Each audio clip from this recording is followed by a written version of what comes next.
Good morning, everyone. Welcome to Manifesting with Meg, Conversations with Extraordinary People. Today, I have an amazing guest, Cheryl Krauter. She is a part of my episode 119, Light Up the World. This is our season 6, Empowered Through Service. And what more important time right now for this theme, Light Up the World. And in service to that, our conversation today is going to be one of transformation, dreams, possibility, true happiness, and discovering bliss. Remember, we're always just a conversation away from extraordinary, and it's time to wake up to a universe packed with possibility. I am so excited to have this conversation with you today. Certainly, one of my favorite things in life is to meet people one on one. So I get to have that wonderful experience of knowing you in real life, IRL. And I want to introduce everyone to you in a moment, but I definitely want everyone to set an intention today. And with that intention, there is this wonderful quote that I have been playing over and over in my mind, and it's rather than cursing the darkness, light a candle. And I see all around me the pain and suffering of many. At the same time, I see the light seekers and those who hold that flame of love bright so that we don't forget that the energy of love is more powerful than anything. So that is my intention. I invite everyone to join me and get intentional today. And at the end of the interview, we'll certainly turn back around and ask Cheryl what her beautiful intention is and match that with the magical guide to bliss. So, you guys know the drill. And before we begin, I get to introduce you to the beauty of Cheryl. She's an existentialist humanistic psychotherapist, an MFT, with over 40 years of experience in the field of depth psychology and human consciousness. With her background in theater arts, working with performing artists, definitely a woman after my own heart, visual artists, and creative people. She's been inspired and she inspires others as well. She works with people who have been diagnosed with cancer and other life threatening illnesses, their partners, family members, and caregivers.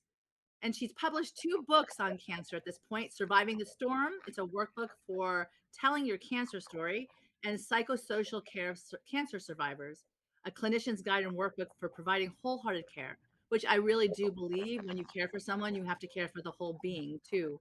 And I know that she does as well. And she also wrote a book called her most recent book, and where we cross paths, is called Odyssey of Ashes, a memoir of love, loss, and letting go. It's a She Writes Press book 2021.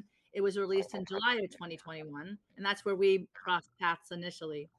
She's a contributor to The Art and the Time of Unbearable Crisis, Women Writers Respond to the Call, and a contributor to Loss and Grief, personal stories of doctors and other healthcare professionals. She was given the Distinguished Public Service Award by the American Psychosocial Oncology Society in 2022.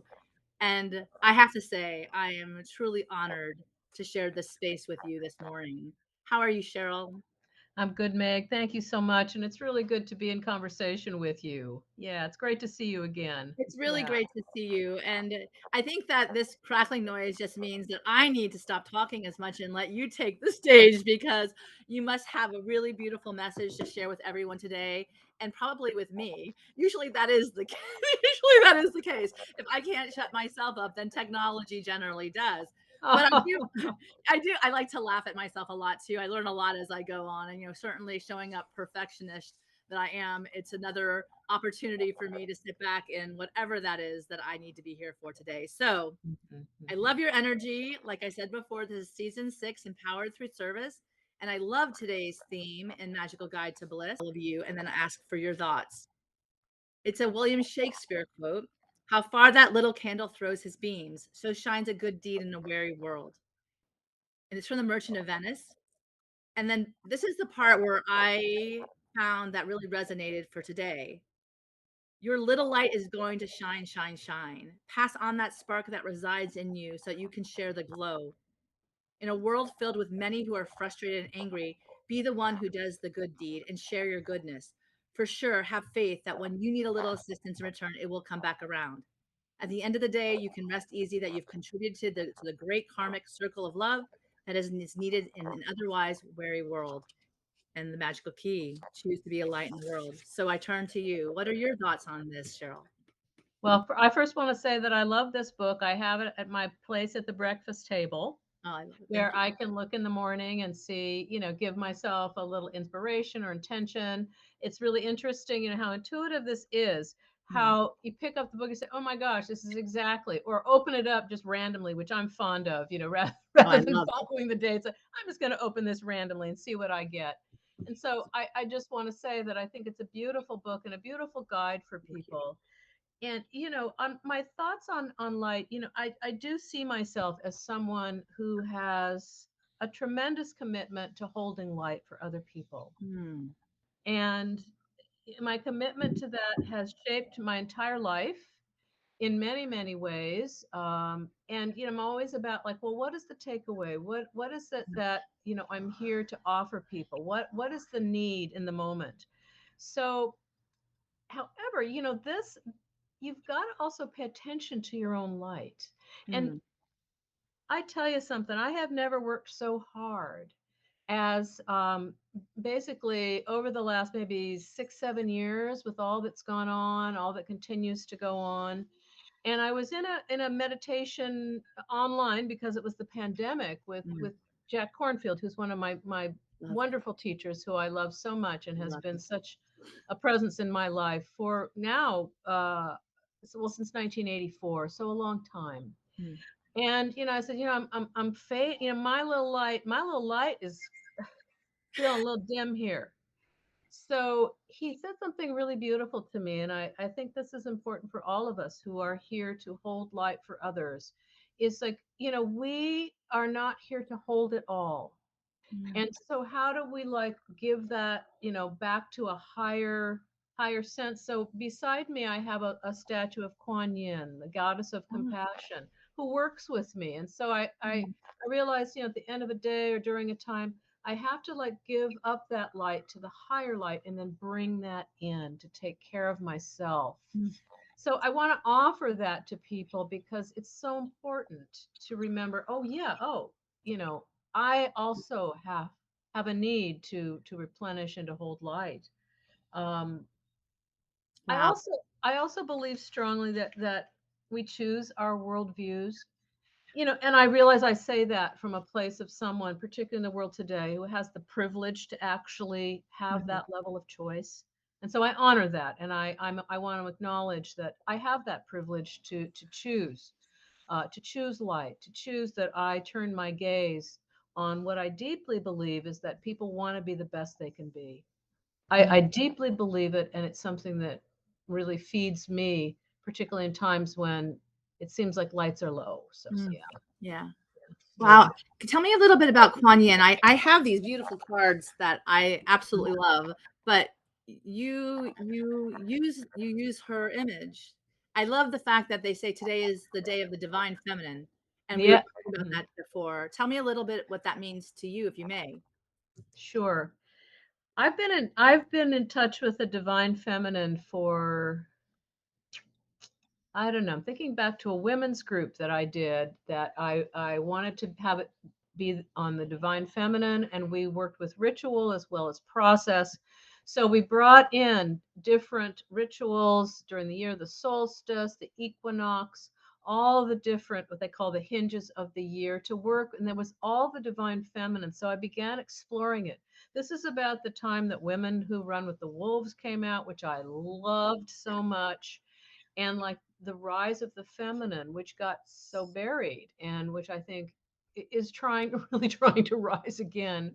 But as you and I were acknowledging before we went on, Meg, it's like the feminine is power of love and receptivity, Mm-hmm. and that level of power I think needs to be acknowledged as the true power. That it's not about, I mean, sometimes there's yin and yang, and they're Mm. both important. And Yeah. sometimes we need to do this, and we need to move in the world in a very steady and determined way. But sometimes we need to receive and then take from that deep place within us what we have received and move what I like to call from in to out. I love To that. me, the most powerful movement comes from deep within and then moves out. There's a wonderful as within, so without. That is sounds to me a lot like what you're talking about. Mm-hmm. And I do believe you need to make yourself at peace before you could hope for peace to exist in the world, because Mm-hmm. at our core we're interconnected. And I Yeah. do believe that you and I, regardless of how far, I know that you're in a different state, but we are so incredibly connected. Tell me a Mm-hmm. little bit about how you see that as we engage with people during this time, so we could Yeah. hold that light, which is really Yeah. challenging. It's really challenging.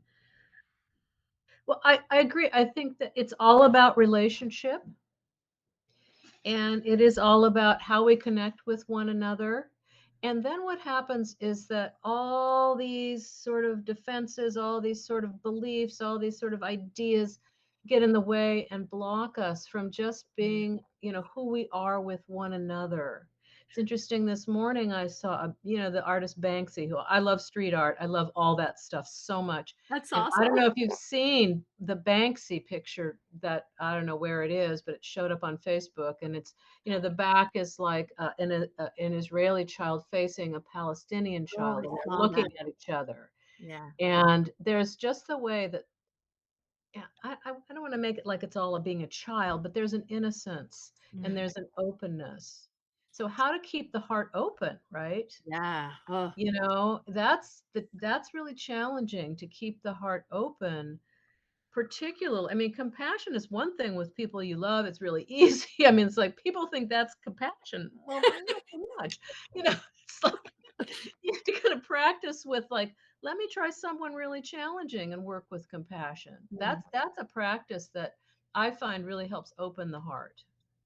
That's absolutely beautiful. And I know a lot of us in our own homes, we have a lot of turmoil, and in that way, like I say, the same thing is, if you want to be the change you wish to see, you have to start with yourself. And the Yeah. reality is that start from a place of love, recognizing that you are, and we say this all the time in psych and positive psych, is that you have the permission to be human. At Mm-hmm. the same time, you have to start. Don't go numb. Wake up. Yeah. Yeah. Wake up. Yeah. Yeah. Rumi's quote, don't go back to sleep. If Yeah. we can wake up those who seek good in this world to actually Mm-hmm. step up toward it, Mm-hmm. Mm-hmm. I think that the beautiful change has already begun.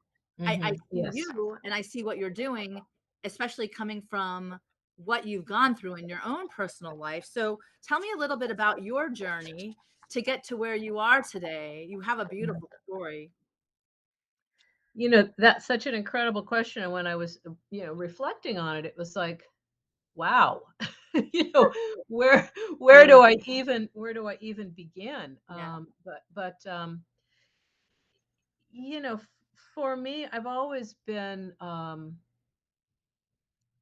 how would I say? I don't think I knew it was intuitive, but I always loved as a child. I loved fairies. I believed in them. I still do. I knew I loved you. I knew I loved you. I knew it. And I was in the Pacific Northwest. I would wander. These were the days when kids could wander around. We had a lot of freedom. Oh yeah. Who knows what we were up to? Thank God. And I would wander around in the forest and the whole rainforest all by myself as a child. And there's a magical quality, I think, that I never lost. To me, the journey has a lot of people. There's a juncture in life right around 8 or 9 when people lose magical thinking and become like, all right, it's logic, it's 1 and 1 is always 2, and et cetera, et cetera. And I think part of my journey has been that I have never lost magical thinking, sometimes for better or for worse. You know what I'm saying? I love it. But I I think mostly appreciate for that. better. And then, through the a lot of physical. Have had a very bad breast cancer. My father had Parkinson's disease, going through that with him. My husband died, as the death record said, in the span of 5 minutes, which was really probably the largest trauma I have yet experienced, just going through all that.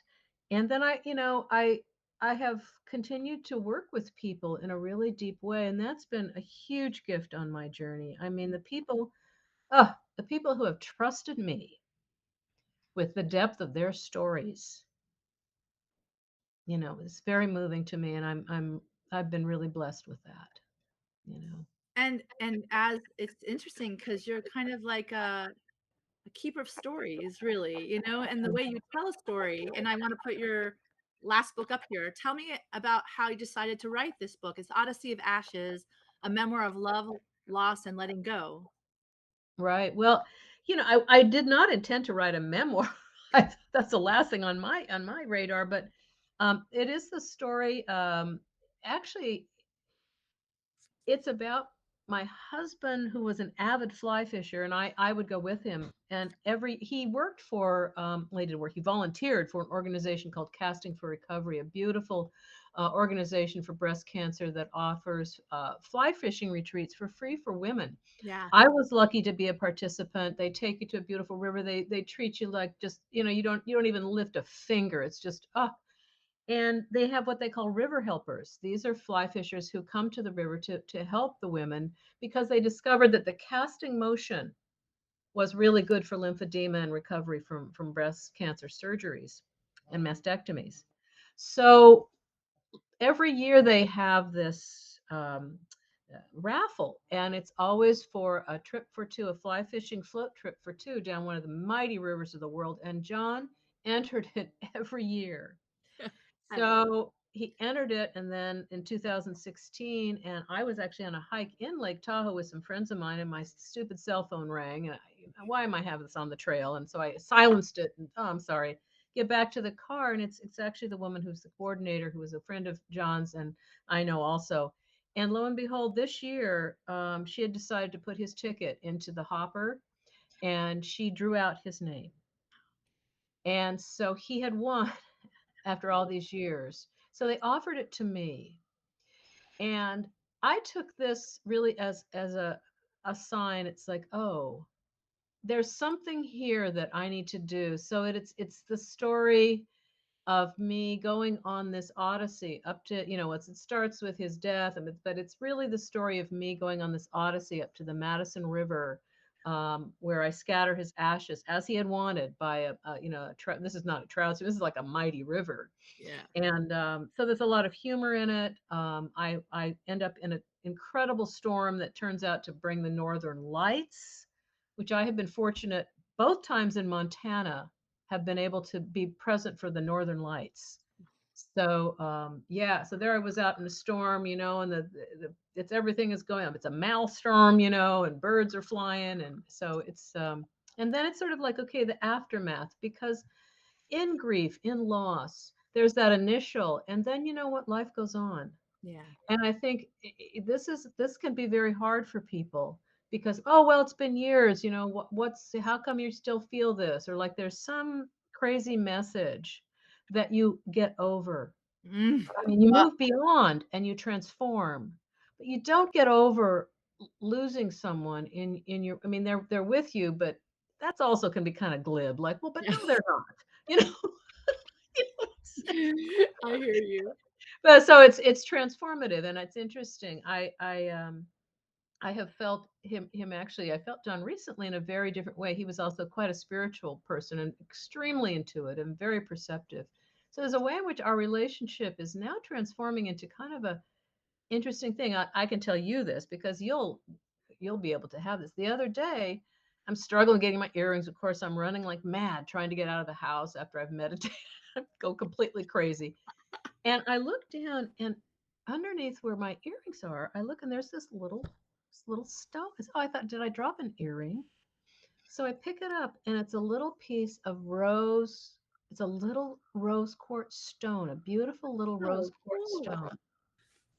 And I'm like, where did this come from? Wow. And I felt like, okay, because that's the rose quartz is symbol of love. Mhm. Oh, So I picked it up and put it in a precious place. And these sorts of little signs happened throughout after his death. And this is the latest one. I thought, oh, thank you. Oh, oh. you know. I get goosebumps. And the reality is that that is how I see the signs now. As Mhm. the way they speak to us. I'm Yeah. thinking maybe this like crackling is him trying to break through to our feed and share the conversation. But I want to be here, me. You sit down. You have no idea. I'll tell you what's going on. Let me tell you Yeah. what happens on the other side. But Yeah. Yeah. profoundly, what you're saying makes an incredible sense that you don't let go of the grief. It just changes. And I Mhm. think that you know we judge ourselves for not doing it the right way, whatever the right way is, right? I Right. Well, like clearly there is a right way. Yeah, Yeah. exactly. Exactly. Yeah. And I think that I think that has a lot to do with being the light of the world is honoring your authentic self however you show up. And Yeah. I think one of the things that I always say, this is one of my favorite things of the show, is that I ask for inspirations from other people to Mhm. kind of show me where they get their strength as well. And Mhm. these are yours. And I Mhm. found it so incredibly interesting. Can you read them? Sure. Okay. Sometimes it takes darkness and aloneness to learn that anything or anyone that does not bring you alive is too small for you. David White. It's one of my favorite quotes. Ah, It's ah, actually my quote of the year. I have each year I have and I put it and I have this big old school appointment book, and every year I have my quote of the year, my intention of the year, mhm. and this is 2023 for me. Although I've loved this quote forever, Yeah. and I think it so speaks to how you can know if you need to move, because if you're feeling, you're just feeling kind of deadened. It's not, Mm, whether this be work, whether it be relationship, we have these yeah, ideas that somehow longevity is the measure of some kind of success, whatever success is. yeah, I wrote recently on the meaning of success. I think we really need to turn that upside down on its head, and look at, like, I'm just like, I need to do this. yes. So yeah. But even thinking about your own circle of influence and where you show up in the world and how you show up in the world, and even your own part in Mhm. maybe minimizing someone else because of your own insecurities. I'll turn it around, Uh-huh. Yeah, yeah, yeah, that too becomes a kind of wake up call that, yeah. like, once again, back to what I said initially, sometimes you need to take that, go within, and show up differently on the outside to start to see a different I unfolding. think probably I would take sometimes. I think that's probably always what needs to happen, and this, what I also love about this quote is, darkness and aloneness, which we can take that as a negative. Yeah. And I've taken off negative and positive in terms of emotions, in terms of Mhm. experiences. I just think that's limiting, and it doesn't really allow for the creativity of what could be called the dark side, the creativity of aloneness, Yeah. that then grows into light. And so with others, I really hope that I sit with them and say, don't judge where you are. Let's see this territory, and let's travel together through it and see, number one, where you are. I love that. You I do know, believe that the shame component is poison. I think uh, it really does block any healing that could possibly happen. But I think I think, people yeah, to it let blocks go of it. everything, and it's. I think it's actually the hardest emotion to be with. Mm, And when I sit with shame in a room, and of course I've worked with my own shame too in my life. mm, I feel, I can see, it's every so often a little remnant, but I've done a lot of work on it. So I love that poison me, but to sit in a room and when the shame is like dripping off the walls, like, whew, yeah, that's big. that's Yeah. big. Oh, Yeah. I agree. And Hmm. then it takes me to this one, try something different, surrender. Okay. If you're experiencing something like this, Yeah. wow. So tell me what your thoughts are on this. Well, this is my really what I feel as I start to move out of this year. This is okay. Here we have the next. I remember when we were at the writing experience in Santa Fe, and I think it was Lisa Luca. Yeah, we had those little interviews. Okay, Yeah. what's your next what's your next goal? And I was like, this came out of me, so I'm going to take it to the next level. I still am not quite sure what that means, but I think we're looking at this. Yeah. you know, yeah, And the visual for everyone who's on the podcast, it's a barren tree where the leaves have all fallen. And I think a lot of the ways the visuals speak loud with regard to these yeah, kind of yeah, quotes. Tell me what you think about that. I saw this and I immediately wanted to ask you. yeah. Well, to me, there's a starkness to it, and yet, leaves fall off. Mm. And that's very transformative. We see it as like, oh well, that's the end, but no, it's like, okay, those leaves are done. They're blowing in the wind now. But there's something about, I can respond very much to sort of a real like stark, like, okay, bam. There's not a lot of fuss, there's not a lot of muss, not a lot of gush gush gush. So to me, I really like the power. It feels very powerful to Yeah. me. Like, you know what?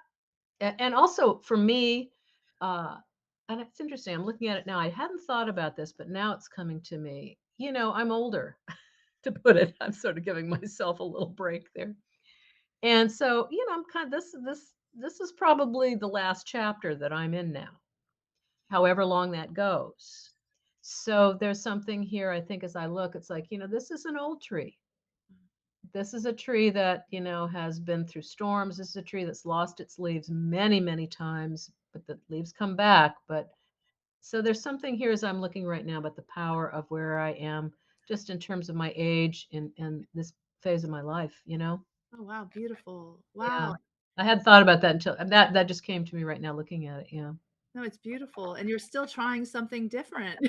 You're still doing that, which I think is empowering. Like you said, it's a powerful image. And it's Hmm. something that reminds everyone as long as we're alive, we still have an opportunity to surrender to life, which is really the Hmm. beauty and gift.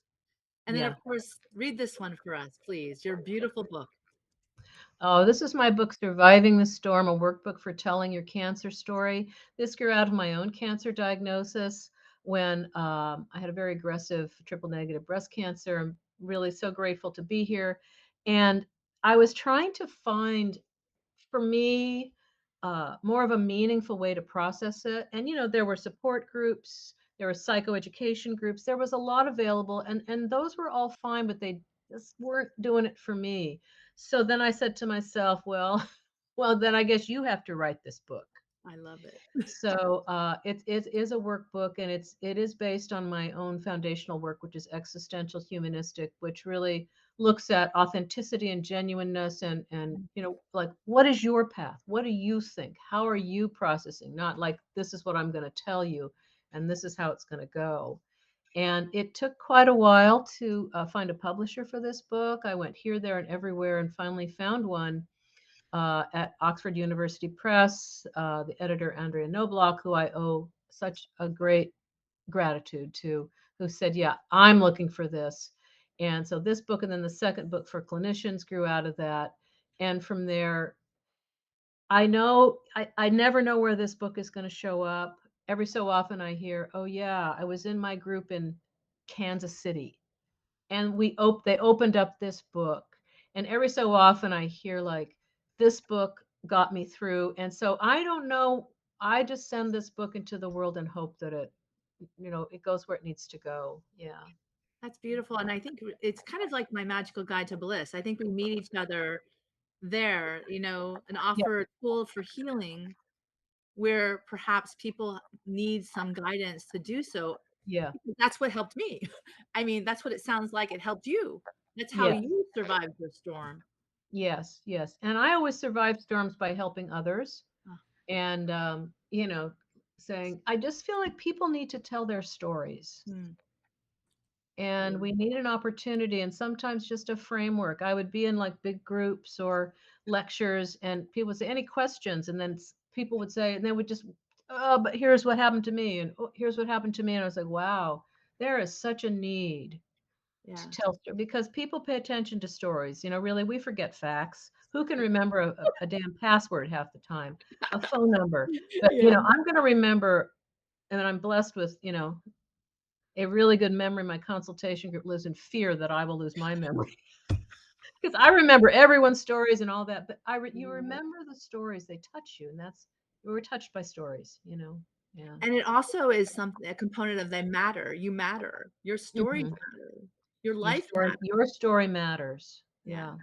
I love Yeah, it. And people then feel like, "Oh, this tragedy happened or other people have it worse," and I was just like, that doesn't matter. That's not your story, yeah, you I know? think Yeah. and then also to shine a light, like we're back to the light, shining a light on Mhm. another person to have that opportunity to Mhm. share the beauty of their story Yeah. is Yeah. really freeing. I Yeah. think it's Yeah. really giving that person permission to step into the world and honor who they are. And I love that you were talking about the authenticity and you bring that to the fore. How did you get involved in this particular area of psychotherapy? Well, I was a starving graduate student in the mid-70s, 1970s, back in the day. And I was writing my master's thesis, and I stumbled upon a book in the library called The Search for Authenticity by James Bugental. Oh, And that down. I had no money to buy this book. So I literally would go the copy machine. I would go to the copy machine. I Mm, copied the whole book throughout time so that I could take it with me.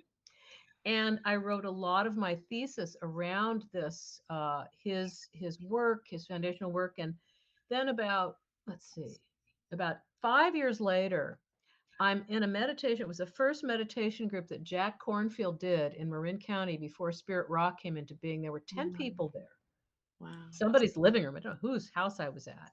And I'm sitting next to this man, and we're going around, and he introduces himself, and it's James Bugental. So That's so cool. I'm like, oh my gosh. I didn't tell, I thought I better not tell him to read his book. I said, I Yeah. wrote my thesis, and oh my God, this is amazing, and da da da.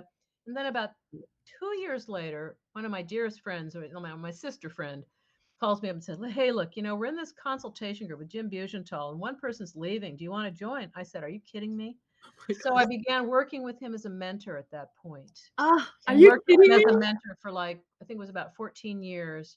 And that core group, actually, we're meeting later tonight. We still are a core group that meet to do his work. So that's how I came to that. And of course, Irvin Yalom is another great teacher, group psychotherapy. So this was a school of therapy that came into being and changed, sort of that really old school psychoanalytic Beautiful. way of Oh my God. working. Just listening to you and the synchronicities, how Yeah, amazing. It's just, yeah, yeah.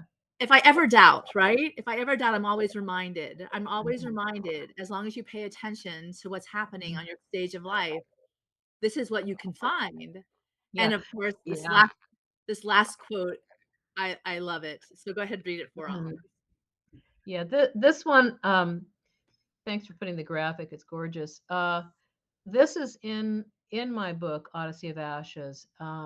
This, I think, uh, is very representative of that journey for me, and where it brought me, where it still brings me, and and you're right, continuing no matter where you are in life, that in listening deeply, both to self and others, you transform. It's just the way it goes. Can you read it out loud for us? Sure. If you listen carefully at the end, you'll be someone else. And it's from the Mahabharata. Mhm. Who is the Mahabharata? That is it's an Indian philosophy. It's like this whole long stories of Indian. I'm not a Hindu. I practice Buddhism. So, but it's a whole story. Stories of the gods and the goddesses and all that. So that's the Mahabharata. Yeah, Wow. I love it. spiritual text. Yeah, the The spiritual gods and the text. goddesses. I love it. Mhm, I mhm. Yeah, yeah, no, I love those are stories that are passed yeah, on. Yeah, yeah, for centuries, yeah. and Yes, we're the exactly. beneficiary of those stories, and Yeah, how beautiful that is. And yeah. so now here we are in this wonderful, crazy, challenging, scary time of life. And I keep saying life is a beautiful adventure. Life is a beautiful adventure. But it comes with, like you said, there's no negative or positive connotation, the pain, the contrasts, the Mhm, joy. mhm, mhm, mhm, But I also believe that we are able to manifest the life of our dreams. mhm, How do you do that with all of what you've gone through up until this mhm, point? mhm, mhm. Well, I'm a pretty determined person, so there's that. I have learned to trust my intuition. I now know that if I don't pay attention to what is I intuitively sense, it never goes well. Hmm. So I will trust even oftentimes when I feel like I'm kind of dragged kicking and screaming. I don't want to go to this thing. I don't want to do this, but it's like, you need to go. So I would say that. I think also for me, I am a deeply curious person Hmm. and I value curiosity and just being open to, oh, look at this. Again, I guess maybe that's that magical innocence Yeah. again. I'm very curious. I also really like people. And I mean, I better considering what I do. Yeah, I was gonna say. And so I think those are the things that my meditation practice um, is very foundational to me. So yeah. Well, let me ask you something. Who, other than the quotes, obviously, that you shared and these wonderful teachers that you've had, Mhm, who's inspired you to show up as this beautiful force of nature that you are? mhm, mhm. That was such a beautiful question. And the first person that came was my husband, Ah, who loved that I was powerful. I was really fortunate to be with a man who loved powerful women, yeah. who never, ever once stood in the path of what I ever wanted to do, supported it, Mm, encouraged it, always saw oftentimes what I couldn't see. wow. So that was a great gift. And so I think I have to give that to him. He really, Oh, kind of gave that, grew me and helped me grow into the woman that I am. how beautiful. He came first. And then, of course, the man I just mentioned, Jim Bugenthal, clearly my mentor, someone who also saw me. I would say certainly my advisor way back when in my master's program, who when everyone around me seemed more powerful, basically said, who's the dark horse in this group? I love it. Everyone's like this. He says he is Southern. He's from Texas. The dark horse is Sheer. Oh, that's great. That's who's going to show up. And I'm like, wow. So Charlie Merrill shows up. Certainly, dear friends, colleagues, and I also have to say the people that I have worked with, my clients, my students, my trainees, the people I've supervised, the people who have consulted with me, who have I hope I have taught and given them as much as they have to me. So that's I'm really fortunate. I have a really good group. And some of the writing teachers, I would say certainly Brooke Warner shows up there. And one of my early writing teachers, Diane DePrima, an old beat Mm, poet who was irascible and wonderful. And irascible. I love that name. I love yeah, that. and really her thing was you got to write raw. Oh, I love it. What a And great taught tip. me really like just go right for it. Don't put all this stuff around it. It's Wow, what don't a yeah, great tip. yeah, Right raw. I love it. Just yeah. show Right up. raw. Just I love yeah, it. yeah, yeah. Well, let me ask you. So at the beginning of our interview, we all said our intentions. Uh-huh. What was your intention today? And then what number in the magical guide to bliss did you choose? I chose number 7, and my intention was to hold the light lightly and with an open heart for the whole world. What a beautiful intention. Do you have the magical guide that you can read from? What? Oh, perfect. I Perfect. also want to say, speaking of stories, and we moved on a little quickly, I want to acknowledge and honor your story that you wrote about, doing the Camino, Butterfly Awakenings, and how you told your own beautiful story. So Thank I you. want to acknowledge your story and how beautifully you told it in that Well, book. I really do appreciate that. Coming from you, which I hold you I hold you on a high stand about because I Thank you. So now I go to number 7. Now what do I do? Here we have so you go to page 7. page 7. There we go. It's on page 7.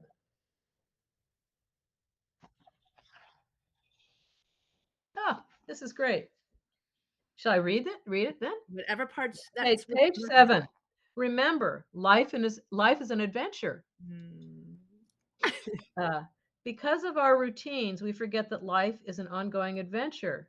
Maya Angelou, mm, American author, poet, dancer, actress, and singer. We have all been blessed with the gift of life. Sometimes caught up in our daily, boy, this is perfect, as usual, our daily routine, we forget what a precarious and rare blessing this actually is.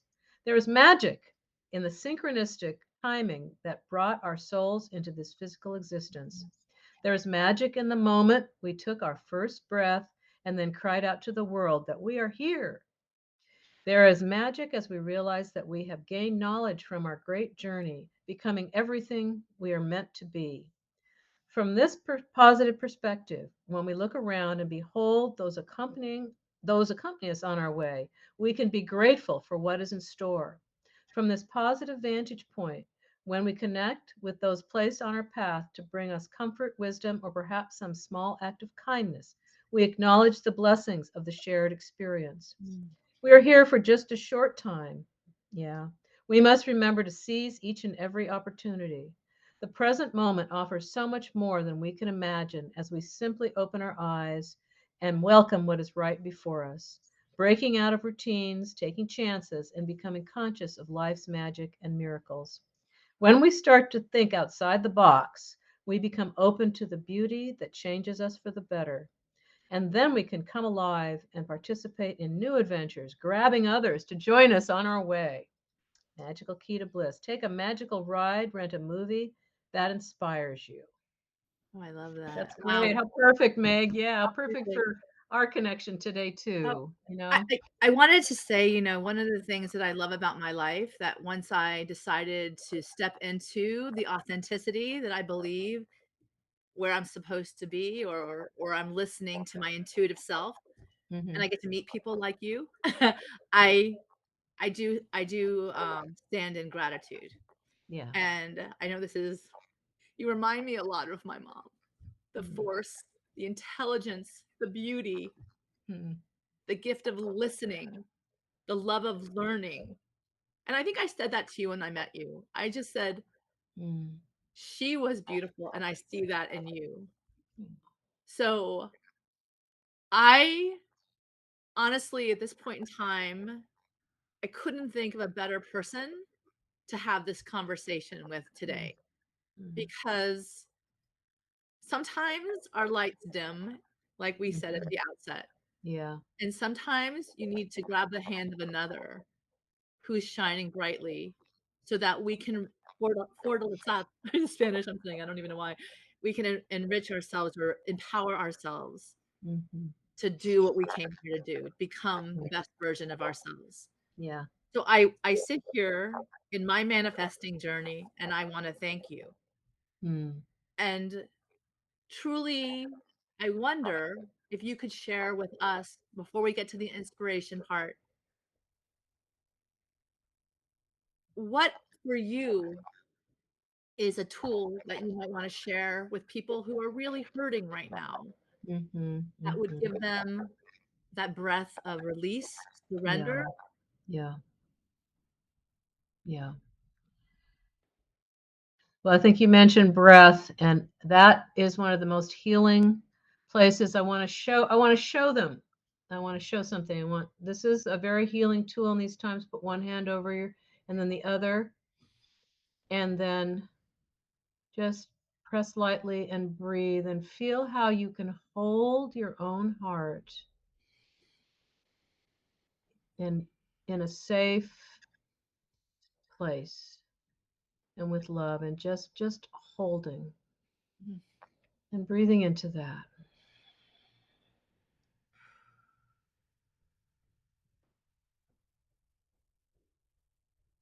Wow.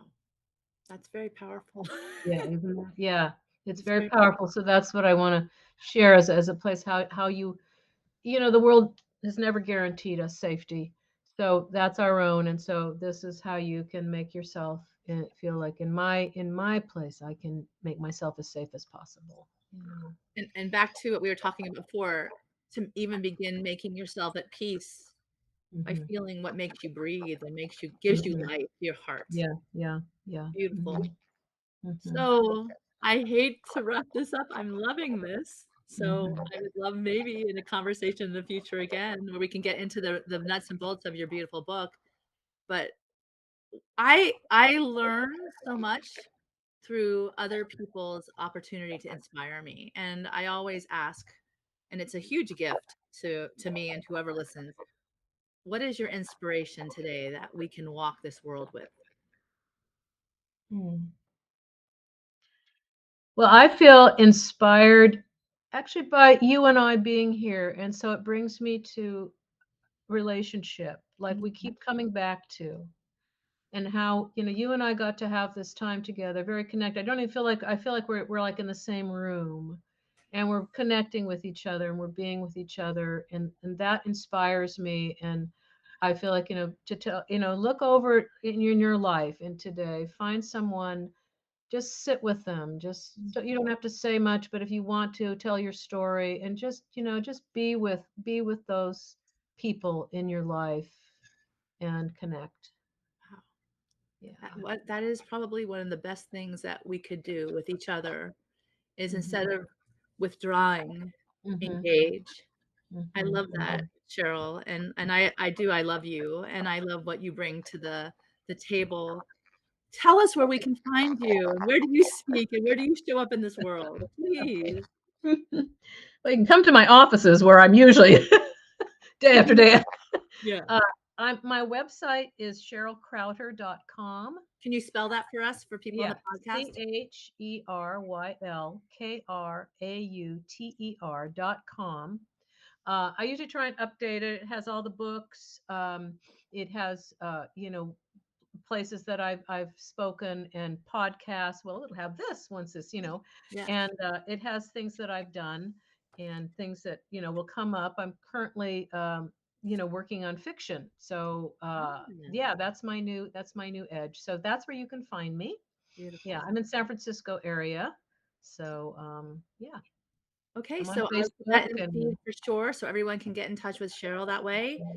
I wanna remind everyone that a good deed can certainly go a long way, and thank you for doing this good deed with me by having this conversation, bringing your extraordinariness to the table, and sharing it with my audience. It's really sharing it with me. It's so selfful.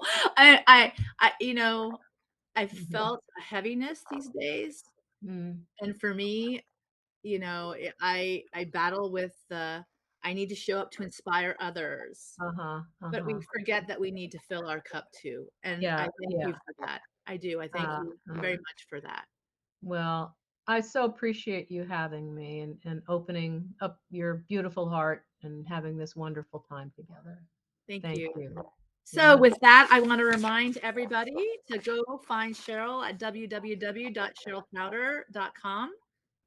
And I also want to remind everybody that we have an opportunity in the darkness to be the light in this world. So I ask all of you to engage someone from a place of love, reach out, sit, have a coffee, enjoy, hug each other, be the love we wish to see in the world so that those who are suffering may feel that ripple effect, hopefully Mhm. from Mhm. far Mhm. away. Mhm. And I want to remind everybody also that Cheryl is also on Facebook. You can connect with her there. Please get her books. I'm going to put them up in the feed. We have her beautiful Odyssey of Ashes. And I also want to recommend you also, if those of you who are challenged with a diagnosis of cancer, I would say surviving the storm is a great place to begin, so that you can turn your story from one of survival into thriving. Mm, And mhm, I imagine that Cheryl's also open to discussing or talking about that as well. mhm, And I just want mhm. to remind everybody, we're the deliberate creators of our lives. Dream big, get inspired, and get ready to manifest your dreams. We are here to serve each other in this October, especially the month of Empowered Through Service. And I give you the last word, Cheryl.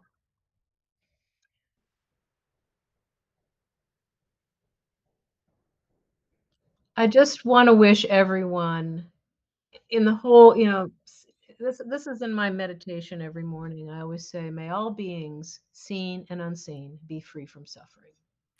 Beautiful. I'm going to leave it with that. Thank you so much from the bottom of my heart, and from my heart to yours and to all of you. Spread the love. I love you all. Have a great day, everyone. Be kind and be the light. Bye, everybody. Bye bye. Thank you.